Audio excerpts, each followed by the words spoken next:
우리가 예수를 믿고 교회에서 사역을 하고 일을 하는 것은 어찌 보면 그리스도인으로서 당연한 삶의 모습입니다. 누가 시켜서 하는 것도 아니요, 누가 잘한다고 부추겨 주어서 하는 것이 아니라 당연히 해야 할 일을 우리가 감당하는 것이죠.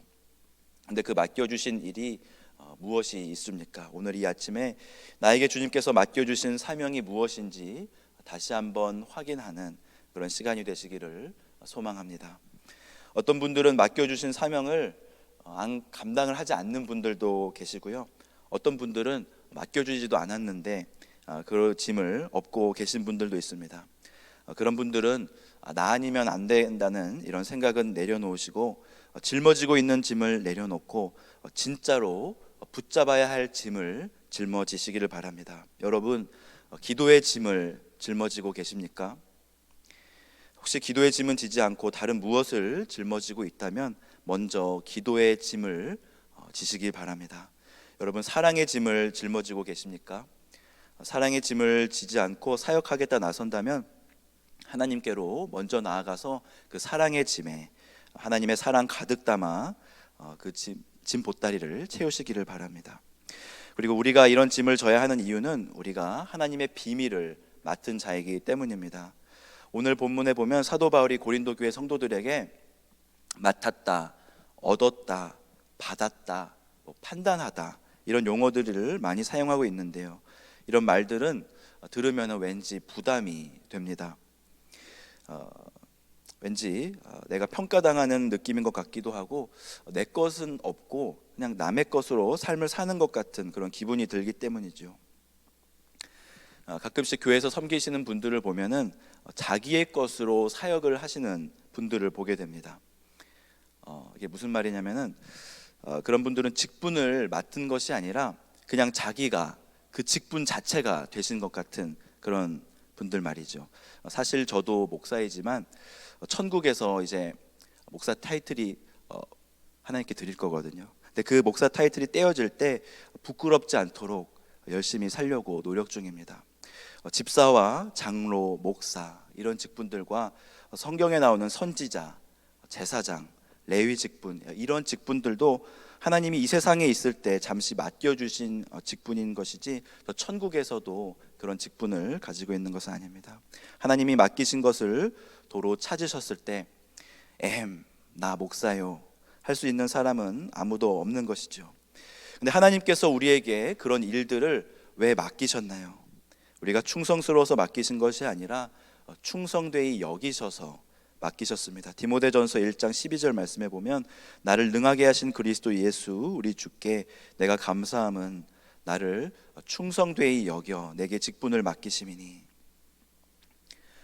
성경에서 나오는 인격 캐릭터는요, 책임감을 말하는데 그 책임은 충성하느냐 충성하지 않느냐로 볼 수 있습니다.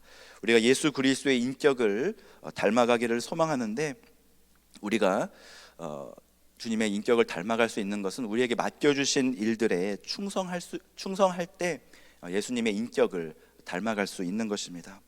우리가 예수님을 온전히 닮았기 때문에 하나님이 우리에게 직분을 맡겨주신 것이 아니라 너는 주님을 닮았다 이렇게 인정해 주셨기에 직분을 맡겨주셨습니다. 그러기에 우리는 오늘 본문 2절 말씀과 같이 그리스도의 인격을 매일매일 닮아가야겠습니다. 그리고 이 일에 있어서 우리는 다른 사람의 판단을 너무 신경 쓰지 않아도 됩니다. 물론 사심자용이란 말과 같이 다른 사람의 말을 듣지 않고 예수님의 말씀도 듣지 않고 내 자신의 마음을 선생 삼아서 자기의 길을 그냥 가는 것은 문제가 되지만 예수님의 말씀에 집중하고 또 맡겨주신 사명에 집중하며 나아갈 때 사람의 평판은 그렇게 중요하지 않다는 것입니다. 어떤 사람들은 이렇게 말할지 모릅니다. 장로님, 일을 잘 못하시네요. 목사님, 3년 동안 교회가 부흥이 안 되었네요. 여기서 말하는 부흥은 숫자적인 부흥을 말합니다. 그때 교회를 사서 장소를 이전했으면 더 부흥했을 텐데 아쉽네요, 등등. 이런 사람들의 말에는 귀를 기울이지 않으셔도 된다는 것이죠. 물론 사도 바울처럼 전심전력을 다해 사역한 경우에 이 말이 더 정확하게 적용이 되겠지만 사도 바울이 말하고자 하는 핵심은 이것입니다. 때가 이르기 전 주님께서 오시기까지 판단하지 말라는 것입니다. 그리고 사람들의 기준에 의해서 자책하지도 말라는 것이죠. 스스로를 높이지도 말고 스스로 의롭다 여기지도 말고 다만 하나님의 판단을 기다리고 그분 앞에서 최선을 다하라는 말씀인 것입니다. 5절 말씀 함께 보시겠습니다. 그러므로 때가 이르기 전 곧 주께서 오시기까지 아무것도 판단하지 말라. 그가 어둠에 감추인 것들을 드러내고 마음의 뜻을 나타내시리니 그때에 각 사람에게 하나님으로부터 칭찬이 있으리라. 하나님의 칭찬이면 우리는 됩니다. 작은 교회, 중형 교회, 대형 교회 혹은 메가처치가 중요한 것이 아니라 하나님의 칭찬이면 되는 것이죠. 5달란트, 2달란트를 받아서 주님께 다시 돌려드린 달란트는 각각 10달란트와 4달란트였습니다. 세상의 기준으로 보면 10달란트고요 4달란트이죠. 큰 격차가 있는 것 같지만 주님은 많이 맡기신 자에게서 많이 찾으실 것이라 말씀하셨습니다. 그리고 10달란트를 가지고 온 사람하고 4달란트를 가지고 온 사람하고 주님의 칭찬은 동일하였습니다. 우리에게 필요한 것은 사람들의 판단이 아니라 하나님 앞에서의 충성입니다. 오늘 본문 2절 말씀 저희가 함께 보시겠습니다. 그리고 맡은 자들에게 구할 것은 충성이니라. 하나님 앞에서 충성한다면 우리는 더 이상 사람들 앞에서 일희일비할 필요가 없습니다. 사도 바울은 자기가 아볼로를 본받으라고 말하면서 누가 너를 남달리 구별하였는지를 물어봅니다. 7절 말씀 함께 보시겠습니다. 누가 너를 남달리 구별하였느냐? 내게 있는 것 중에 받지 아니한 것이 무엇이냐? 내가 받았은즉 어찌하여 받지 아니한 것 같이 자랑하느냐? 우리는 하나님의 일꾼인데요.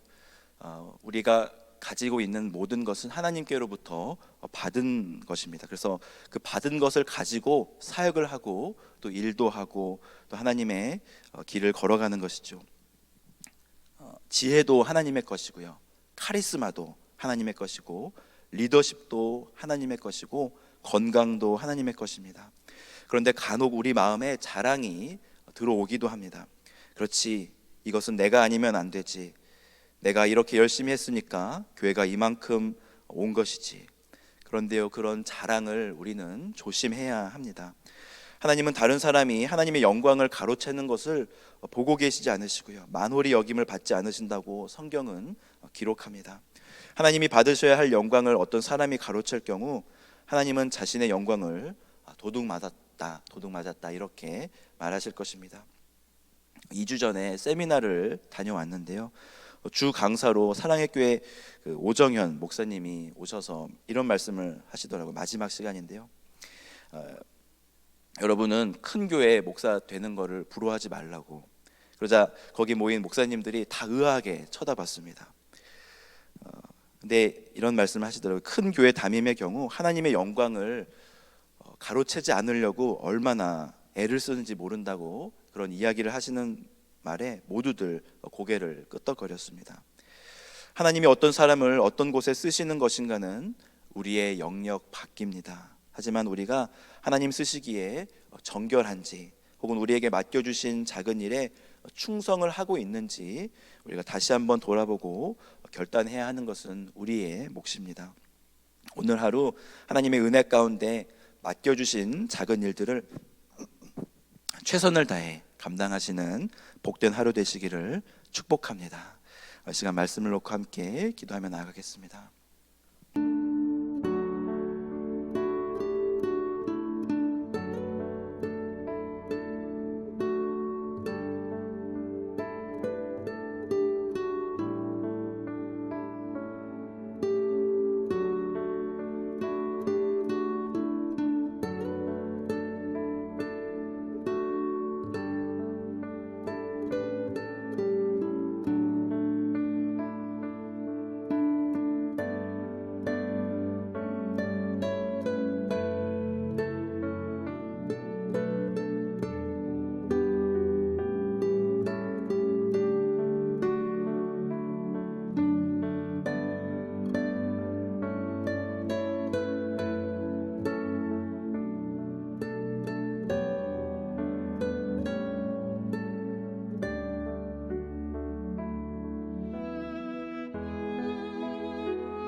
있습니다.